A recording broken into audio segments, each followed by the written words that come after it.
All right, here we go. It's episode 122 on Tuesday, May 28th. We're here with the great Brad Adam, Root Sports. It's all brought to you by John Howie Steak. Entertain your next clients, family, friends at John Howie Steak.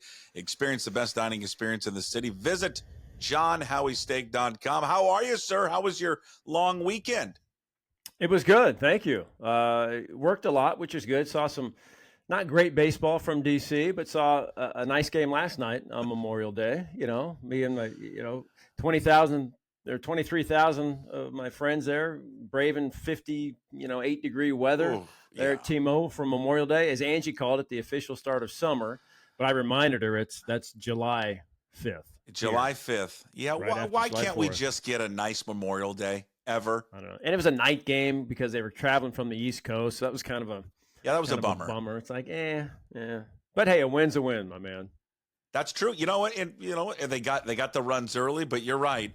To come back after that long road trip, to turn quickly that back around and to play that next day, you take it. I don't care how they win the games. I don't care. I'm not about style points when it comes to wins. Well, you can't I know be. Everybody always looks like, what's the run differential? Like, I don't care. Like, who cares how you win it? Just win the game. Yeah, and they did it. They did it early. You're right. 3 runs in the first, and then 2 hits in the second inning. They threatened, and that was it, Puck. No more runs and no more hits the rest of the game. But it was okay because, you know why? Because the bullpen finally got the job done. Yeah, they did. They got the ball to Munoz, and then lights out in the 9th, my man. Yeah. Well, the way they won yesterday is just how they kind of win every game, right? We talk about that a lot. That's just that. That is a Mariners win. Like the last 3 or 4 years, that's how they win games. No style points, as you said. It doesn't matter. It's ugly. It's just just enough. Oh, my dog's the going dogs! crazy. What are the dogs going off so much about? My wife is back from QFC, or we got it like an Amazon delivery. That could be it too. What do you got? She doesn't know. She's just getting up. She gets up, she eats, and she goes right back to bed. This is the daughter. The dog. Well, it could be. This is the college daughter? No, the college daughter's still sleeping. This is the dog that gets up, eats, the dog. and then right back to bed. We should try to be. You could be a dog. I do. They often say that I remind them of the dog. And maybe I should be a little quieter, Puck, because my oldest is still sleeping. So maybe I got to keep it down. No. She gets her 14 hours of sleep. Wouldn't you like to sign up for 14 hours of sleep? I know I would. I can't anymore. Puck. I get up like every 5 hours, 4 hours, it's go awful. to the bathroom. I'm just getting old. And terrible. I like this time of year, but then I hate this time of year. Yeah. Because I like that it's the sunlight's late. Yep. But then it comes out early, and the first second it comes through the window, it's just like ding, I'm up. I just can't do it. God, it's awful. You got to get the blackout shades. You got to get the eye mask. That's what guys use. On the road. To keep them shut. But you do the eye. Okay, if I do the blackout, not college blackout, but like just the blackout shades, blinds, right? The blinds. Yeah, we don't have. I'm not rich like you. I don't have AC, so I need to keep. I don't have AC, open. Brother. I know. Same with me. So I got to keep the windows open in the summer. Yep. So then there's no black. I can't have the blackout blinds. The blinds I need up the a air little coming bit. through. Yeah, that's true. Yeah. First world problems. Fan, huh? Yeah, a lot of fans to move that hot air around. But God, it's funny. You don't have. You got AC, huh? That surprises me. You seem like an AC guy. No, I broke down and got a little window unit for the girls' room. Oh yeah. And that's it. I won't get it for mine. I won't get it for the other girls' room. You're going to toughen it up. So I tough it out. So everybody goes in that one room, basically, sleeps on the floor. Everyone just hangs. It's a slumber party. Yeah, we're fortunate enough because you got a basement. We have a basement, and that's cool enough, right? Yeah, we got a 1929 house, so that's awesome. They built a basement where they kept their livestock back in the day. Bodies, right? Probably. There's probably a body or two down there. Awesome. So not a fun road trip, but you're right. Let's expand on the not a fun road trip. Because it was now, but here's the deal. It didn't cost them anything because Texas didn't do anything at all. Yeah, they were losing 6 straight. The Mariners losing 4 straight. Texas was losing 6. Houston got a little bit better. They played around 500 or so, but the trip didn't kill him. You're right. I mean, Baltimore is a really good team. They're a closer away from being the best team in baseball, in my opinion. Yeah, sure. New York was hot, and those guys, I mean, man, when Stanton, Judge, and Soto all homer, I mean, that's an impressive lineup. They Dude, don't that have a first whole three in lot. that lineup are Yeah, stupid. yeah. And Volpe's good leadoff hitter too. So, Yeah. you know, they don't have a whole lot outside of those guys, but it is, I mean, it is impressive what those guys can do. So to get a split was pretty darn good there. And then the clunker was the Nationals. You know, that's an under 500 team that's not great, and you should have, you know, won that series. You're thinking, gosh, maybe even a sweep or something. Yeah. But it's just, you know, the offense just wasn't there. But we saw Julio pick it up the last 2 games. We saw 2 more singles last night, a couple of stolen bases. Skipper saying, you know, he's got the bounce back in his step. He's looking better. Timing is better with him. You know, we'll see. These are positive signs, but sure, we've seen it a little bit before with him, and he just hasn't been able to keep it going consistently. So hopefully this is the time he does. Yeah, can you remind me and really just look into the camera and remind me and then remind Adam Jude of the Seattle Times, where is Julio hitting the last few games? That would be third in the lineup. Third, and he drove in 4 runs. That's weird. The other game, and then he 2 hits, scored a run, 2 stolen bases. So being productive from the third. I'm gonna gloat over this as long as it lasts. I like that. Now, True. when it falls off, or they move them to second, then I'm like, yeah, we're done. But I'm gonna gloat as long as I can for him hitting in that third spot. Listen, it was a matter of time before he was going to get going, and so hopefully he starts to get it going now. And this is when he gets on these runs, I mean, he'll be on fire. He'll be smoking hot. For like a month or so. You know, remember last August when he set every record there was with hits and games. It was amazing. But yeah, you look at his kind of career, and this is his 3rd year, and the 3rd straight year, Puck, he's had a pretty lousy April and May. Yeah. So you know that going in maybe, and so nobody was panicking or really worried about it, you know, and he wasn't either. Obviously, you kept saying, you know, it's got to be better. As Julio goes, the offense goes, he's the best player. He needs to perform like that. But at the same time, you're saying, you know, it'll come. There's 107 games left or 106 games left or whatever. It's come as it has the last couple of years. Now, maybe it's a little different because pitchers are maybe pitching him a little differently, figured out some things in his swing or how aggressive he can be chasing pitches out of the zone, down and away. But he'll adjust back to that. And I think we'll see him take off. Again, it's just going to be one of those years, Puck, you know, where the offense does this and the pitching is. This shouldn't surprise anybody. Exactly. The pitching will be good, and then it'll falter a little bit. They got to figure out the bullpen, which they will. And, you know, we'll see what happens second half of the year. I tell you, they're in a lot better shape, though, than the Houston Astros. I mean, I'm talking to those guys yesterday, Puck, the announcers, and it's like they couldn't even announce their starters for this series. They were all TBA until last night. Have you ever heard of the last guy that's going to pitch? Spaghetti? Spaghetti has been up. Now, he's not like one of their top prospects, but they have 0 arms. Urquidy got hurt again. Christian Javier got hurt again. Those 2 guys are having MRIs on their elbows, which you know is never good. Yeah, not good. Verlander's 41. Fromber, we saw last night, can be very scattery as he was in the first 2 innings. Sure. The guy Hunter Brown today has got an Ernie over 7. He's never going to get it. There is just 0 pitching in Houston. So you keep thinking, well, they'll figure it out. They'll get better. But I don't know because they don't have any arms. They're all hurt, and no one's coming. So unless they pull off some trades or make some deals, I don't know how their starting pitching can haven't buried themselves yet because no one has buried themselves, you know, in this division. So and Seattle's not pulling away. So they got to look at it, go like, look how bad we are and all the injuries and everything that we're doing, and we're still kind of there. And that's the same thing the Rangers are saying because they've got like 4 starting pitchers out. Josh Young, their all-star third baseman, hasn't played this year. And they're kind of just hanging around. What are they? 3.5 out. Yeah. So they're thinking the same thing. You know, is Scherzer ever going to come back? Is DeGrom really going to come back? Give them a boost in August, September? Maybe. You know, maybe not. You know, I don't know if they know. Their bullpen is just as, you know, ineffective as it has been, although they did get hot in the postseason and they won it all. But their offense has not been as good as it was last year. So, and that's for them, that's what needs to drive them because that's exactly. you touched on. That's what drove them in the postseason. Hey, just let's pause for Mariners talk here for a quick second. Yeah. Are you wearing a new Tiger? Is that a Tiger hat? His logo? That is not. I cannot afford any of the. What is that Sunday hat? Red? That is the Grove. This was Michael Jordan's course, the Grove 23. I I forgot that you played that. Yeah. Oh, have you not played No, that? I forgot that you played that golf course.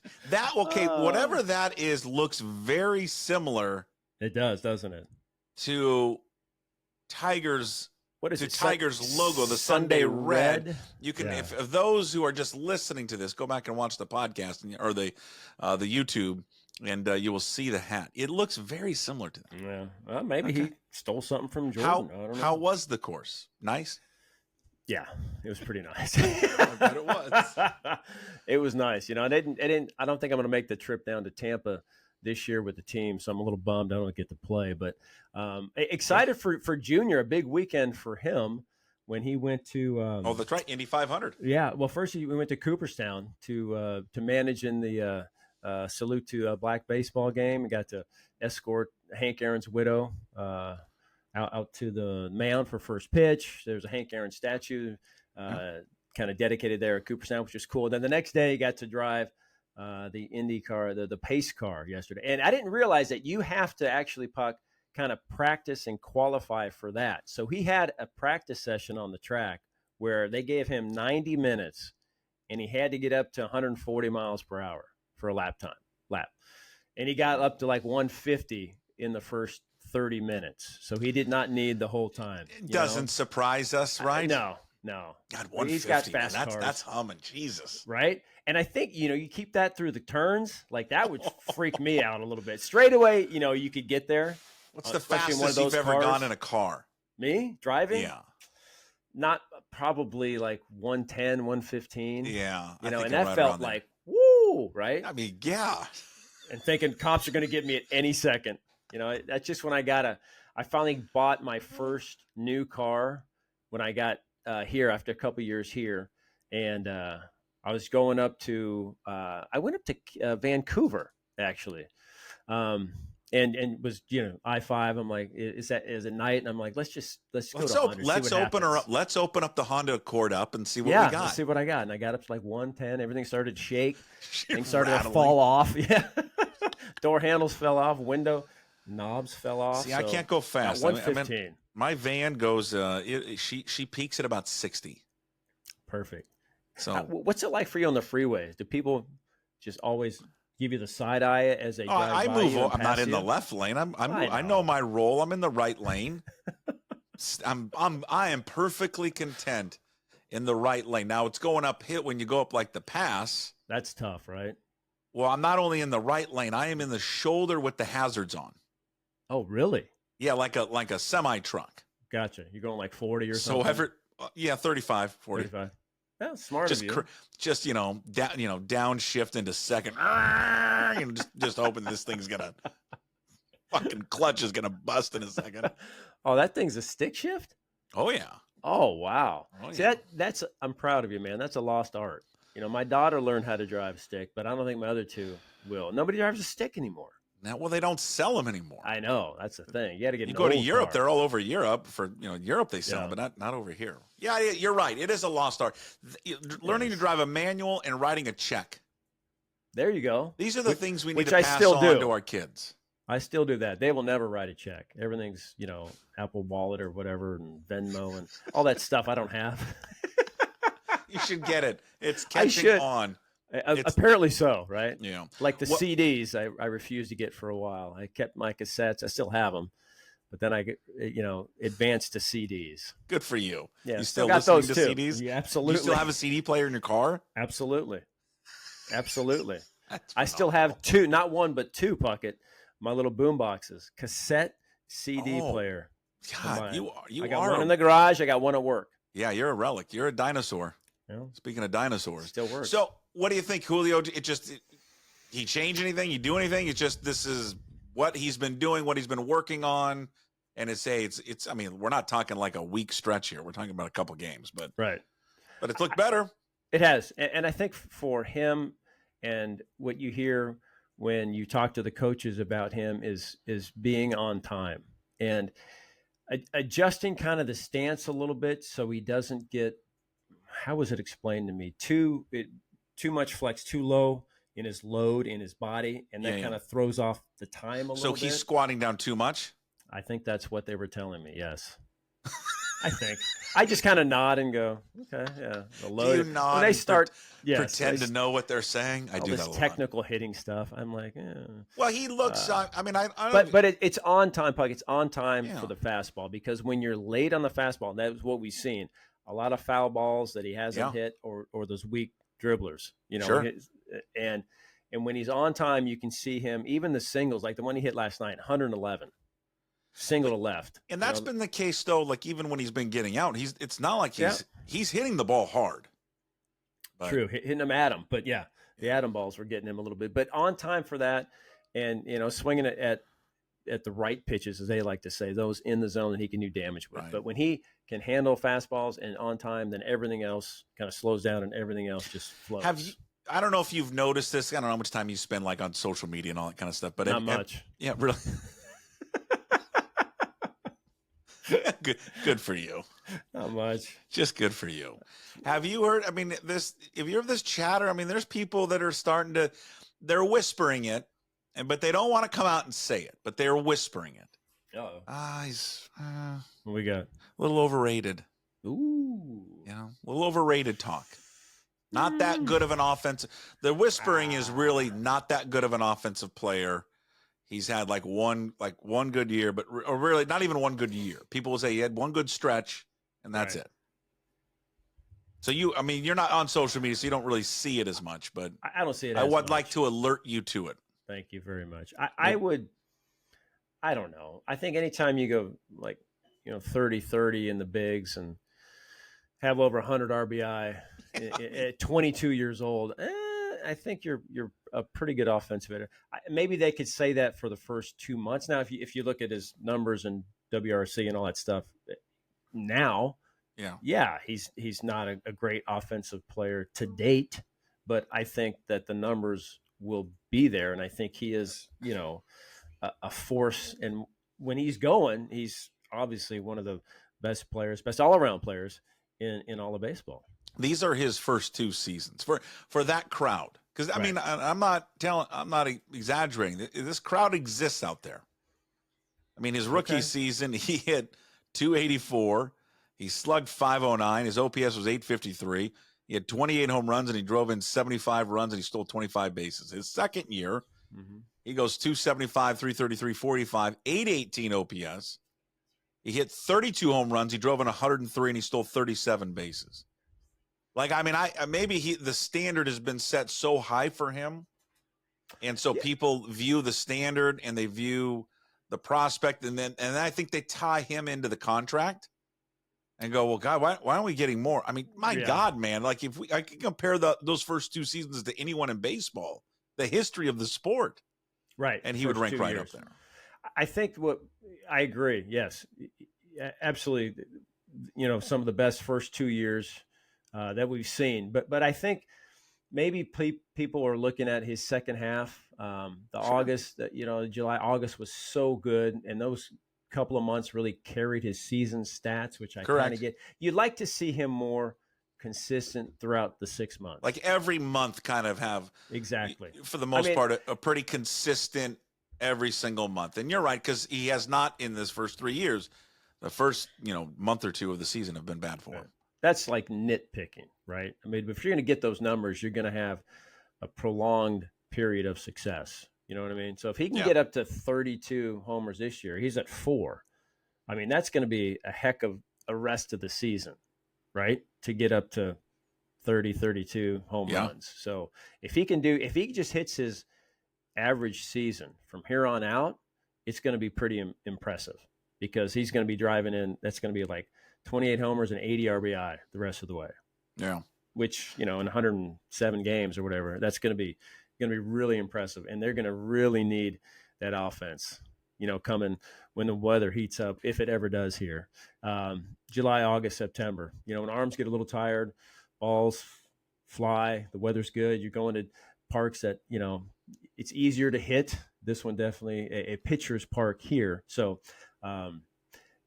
he is, as he goes, the offense goes. And we've seen that the last couple of years. Well, and the thing about, you're right, and the thing about him that I think you would, at least that I appreciate with Julio, is that it has not affected him in the field. Doesn't seem to affect his personality. Doesn't seem to be moping or any of that. I mean, maybe, publicly that's not what you see. Maybe privately he is. I'd love to be a fly on the wall when, he saw that his name was batting six. I mean, I'd like to know what he thought about that initially. Clearly, it kind of felt to me that this was, I mean, you're demoting him down there and you're punishing him because he's not been playing well. Here's the only reason I didn't quite agree with it is that I get he hasn't produced. Okay. And he wasn't producing. So, you want the guys at the top of your order that do produce, right? That's at every level of baseball. I guess the point was when you move him down to six, how much of it was going to change? He still is your best player on your team, despite the numbers, and you want as many at-bats for him as possible. But there were other guys hitting in front of him that haven't done anything. And I'm like, right. Well, why is Garver hitting cleanup?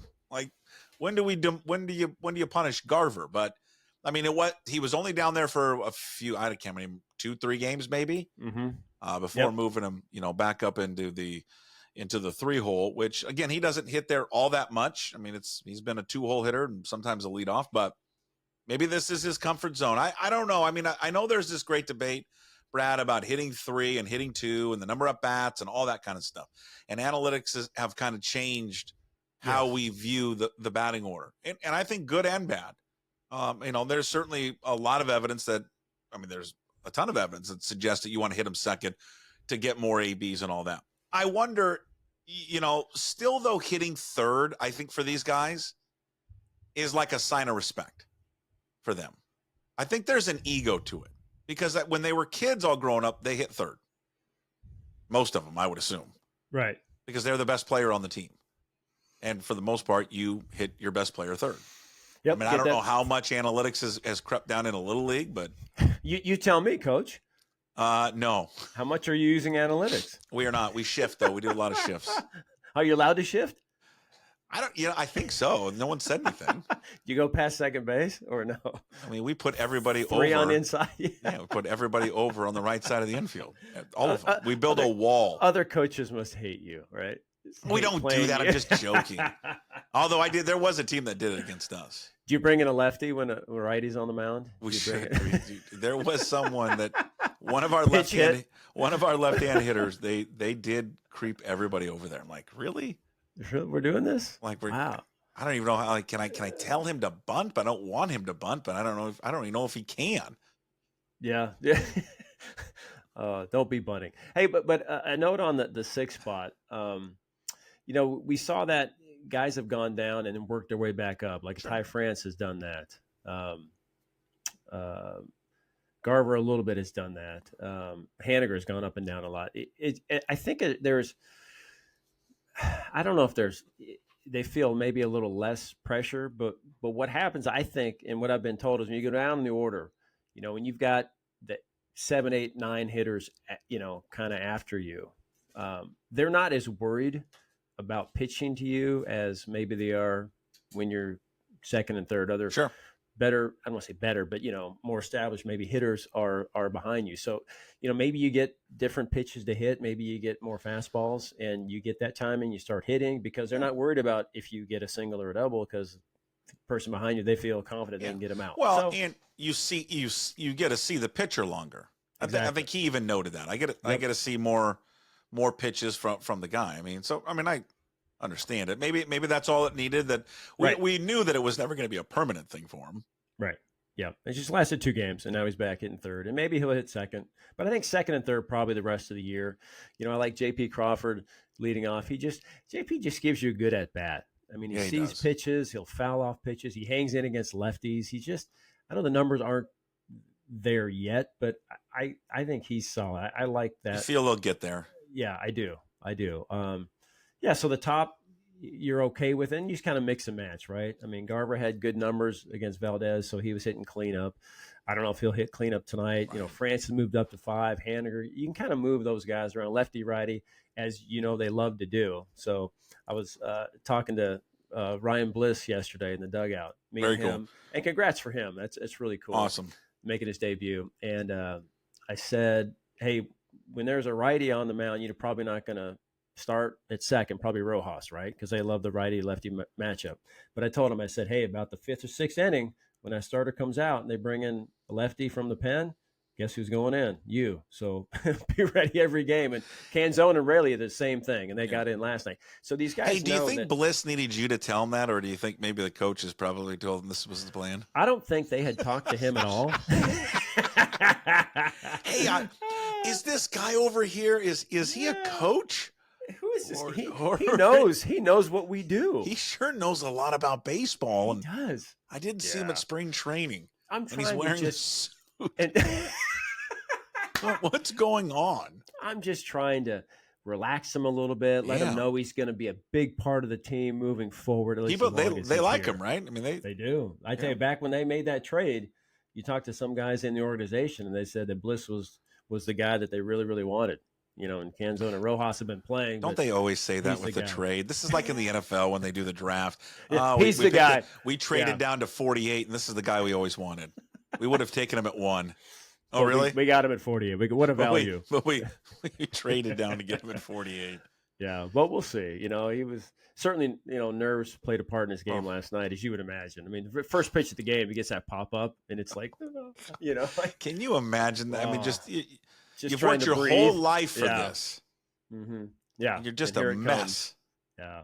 But I like the first pitch. I mean, it seems like they all get the same advice from the veterans. Anywhere close to the plate, you're swinging. Yeah, and he did. First pitch, go rip at it. He had a nice line drive, Altuve caught. So he did. Cool that his family was able to be here. You know, they were in Tacoma and they were leaving, going back to Atlanta. But then he said, "Hold on, you can stay a few more days because I'm going up to Seattle." Where they don't seem concerned with Polanco, his injury, or doesn't seem to be. You know, it was the different hamstring last year. I'm getting confused. I think maybe it was a left hamstring last year that he struggled with, and now it's the right hamstring. Either or. This is going to be kind of the concern with him, but and we knew this going in. Right? And he's been injured the last couple of years, right? Yeah. And so if this kind of lingers, but, we'll see Rojas, Bliss over there. It's what they do. They platoon guys, and this is just another one. And it was kind of going that way, with Polanco. Even though he was a switch hitter, just, hasn't got going yet with him. So yeah, you got to do it. Hopefully he'll get back and figure some things out and kind of get going again because they need him to get going. They need all these guys to kind of get going. They just struggle, piece it together. Only the White Sox score fewer runs a game than these guys, and it's amazing they're still over 500. It's just a testament. It's a damn miracle that they're 3 games over 500 and leading this division. It really is, and it's great. And yep. And I'm just going to take the fun ride for this, and I can bitch and moan once the season's over. But yeah, it's a real damn miracle where they're at.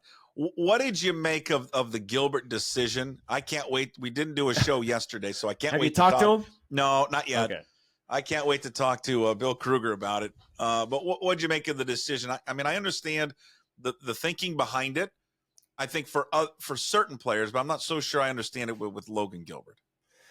Yeah, it was interesting because I didn't work that game, so I was just following it on the phone. I don't know what I was doing. I looked and he was through 6 with 78 pitches. I'm like 9 in the previous inning. Let's go, yeah. And then they took him out, and so I was kind of waiting to hear why something happened because I didn't know if he'd get a blister or something happened. Right. But then to hear that, it was hot and sticky, which it was there. He had covered first a lot.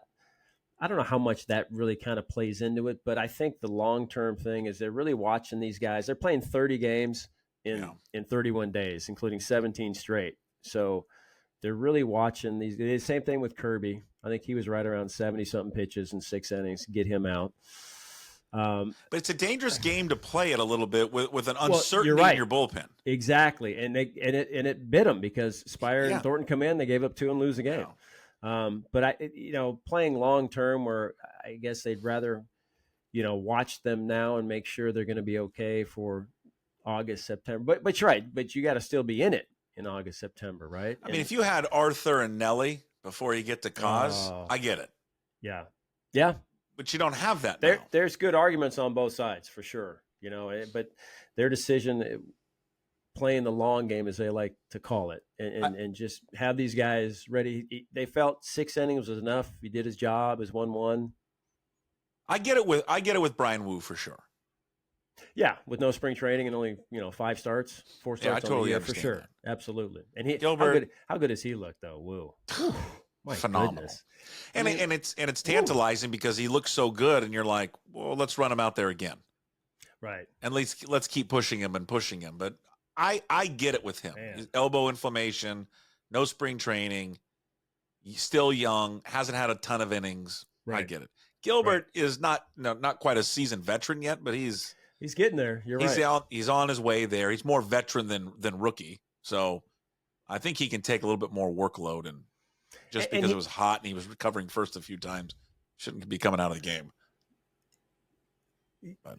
Yeah, kind of, but I think it's just going to be a game-by-game situation. Like last night, they let Bryce Miller go 93 chucks to get through 6, right? So I think it depends on maybe where they are and who they're kind of against, maybe. I don't know. I mean, I think they're all in it to win it, certainly every game, but Houston maybe just, division people or teams maybe a little more. Okay. And at home, when it's cool, you can push them a little longer. I don't know. It's their philosophy and decision, and the pitching has been so good. They need to protect that for sure, because that without pitching, they're a team that just doesn't compete, right? I mean, there's no way they can compete for playoffs without the starters. So they got to keep them healthy, keep them fresh, and play the long game. All right. Okay. Have you ever scored a game? Every game in baseball, like an official score? Have you ever been an official score? No, gosh, no. You would never do that. Oh, sure. I don't know how good I'd be. How many times is Radovich still doing it? Eric does some. Okay. They've got rotating maybe 3 guys that do it. Eric's the main guy. I think he does a majority. For people that know, Eric Radovich is also the voice of Husky football, the PA voice. Yep. Welcome, dog fans. A lot of stuff. That's pretty good, bud. He's pretty good. He's got a great voice, great pipes. Is there? I'm saying you were pretty good. Yeah. Well, thank you. So have you had your kids play softball or baseball? They did. Okay. Not anymore. GameChanger. Did you ever use GameChanger? No, it was before that. Okay. Which is a game changer. The thing's awesome, isn't it? A GameChanger is unreal. I don't know my life what would be without GameChanger. Right. So I was scoring a game this week. I'm going to set up a scenario. And I put a poll question out there. So I was scoring it all weekend long for a tournament. So I did it all. I said, I'll handle it all. You're good. For all the parents. Because, the parents. For the game changer. This is for you. The parents I'm doing the game changer for our team. All right. Not Little League. This is like club baseball. So I said, I'll do it. Because, parents will say, well, I'll do it if you need me. Which, if you need me, means I don't want to do it. Because there's a lot of pressure that comes with doing game changer. Yeah. Right. Hits and errors and earn run averages. Those kids are after Johnny, you. Yeah. I think that was a hit. I think that sure looked like it went off the guy's glove. Yeah, but I don't think he's going to make that. You sure about that? But so there's then this one game we had, the other team screwed up the lineup all over the place. So you're having to go in there batting out of order. Oh, and so we had to go fix it all. And then I trying to explain it to the umpire. The umpire is yelling at me because I'm like, well, shouldn't that be out? No, it shouldn't be an out. No, you don't know the rules. I'm like, okay, I'm sorry. My bad. It should be an out. Absolutely an out. Well, but hitting out of order? Absolutely. Yeah, but there has to actually, I don't know. I'm still confused by it. The next person would actually have to be a pitch thrown to the guy that was batting out of order, and then the coach has got to catch it. Oh, okay. And then it's an out, but whatever. So I didn't know that. No. So here, I'm going to set up the scenario, okay? Right. Weak pop fly. Weak infield pop fly between the shortstop and the second baseman. About 2 feet, though, to the shortstop side. All right. But a ball in which both were playing kind of close to second base, where either of them have plenty of time to literally move 2 to 3 feet over, grab the ball, innings over. Okay? Ball's hit, both don't move. They stand still. Like frozen. Frozen in place. Mm-hmm. both look at each other. You gonna get that? You gonna get that? Mm-hmm. Who's gonna get that? And the ball just drops in between them. And I said, I can't give this kid a hit. Oh, Puck. That's an error. No. I gave the shortstop an error. You gave the short because he was closest? Yeah. It's a hit. I know they didn't make a play. So am I wrong? You think I'm wrong? Yeah. Okay. Because neither of them made a play on it. Right. And so the ball just dropped. Well, because you look at, when the pop fly to left field, the day game, it's really hard to see T-Mobile Park, the sun. But there was no sun did not factor into this. It's a double. When the outfielder goes like this. Okay, yeah, drops, but they didn't do that. It was cloudy. Nothing. There was no sun. They both looked at the ball and then looked at each other and just said, okay. No. That's a hit. It's a hit. Yeah. Yeah. Okay, I'll go back. You know what? I'm gonna wait. to see what the people say, and I'm gonna go back and change it. See what they say, but I think you got to give them a hit. Unfortunately, because there wasn't a play made, there was no error. So there's no play made. There's no. It's just a mental error. Shouldn't there? Yeah, but shouldn't there be an error for a mental error? Should be. It should be another category. Should there be another category? How many would you have during your game if there were mental errors? Little league game, right? Yeah, well, a million. I don't think we'd have enough time. Exactly. The game. All right, so you say hit. I say hit. Reluctantly, admitting that the play should have been made, and I would still, undress those two kids. I would just lay into them. Well, I'm not going to lay into them. Not my kids. It's confusing. All right. I think hit, but I'm curious to see what everybody else thinks. It's on the poll. It's been pretty split. Okay. Yeah. All right. I think you're right under the definition of it. I'm gonna come over to see you tonight. You're there tonight, right? I'm very excited about this. Yes. I'm gonna ask Eric what he would do. Yeah, please do. If it's a pop up and no one makes a play on it, it's got to be a hit. I think. Hey, you know who else is there? We can say hi to Cougar great Aaron Seeley in the house. Unbelievable! Let's go, Seeley. He's scouting for the Royals now, so he's he's at every game. So I talked to him. Nice chat yesterday. We'll see him every day. Okay. We'll do some Coug stuff. That'd be great. Awesome. All right. Well, we'll see you there. We'll see you there over tonight. What time is the pregame? What do you guys got planned? Any big things there on Root Sports? Well, my producer just called, but I ignored the call because I'm talking to you, my friend. So we're on at 6. Delete. Angie and I talking. Boy, we'll talk a little bit about last night. Okay. We'll talk The Rock today. Well, we don't have time today, but remind me next time. Have you ever heard how he got the nickname The Rock? The story? No. I have not. Let's do that next time. Okay. It's a long one. All right. There he is, Brad. Long. Well, okay. Well, but you figured out. People think it's because of baseball, but it's got nothing to do with baseball. All right. Now I'm intrigued. Next week we'll talk about.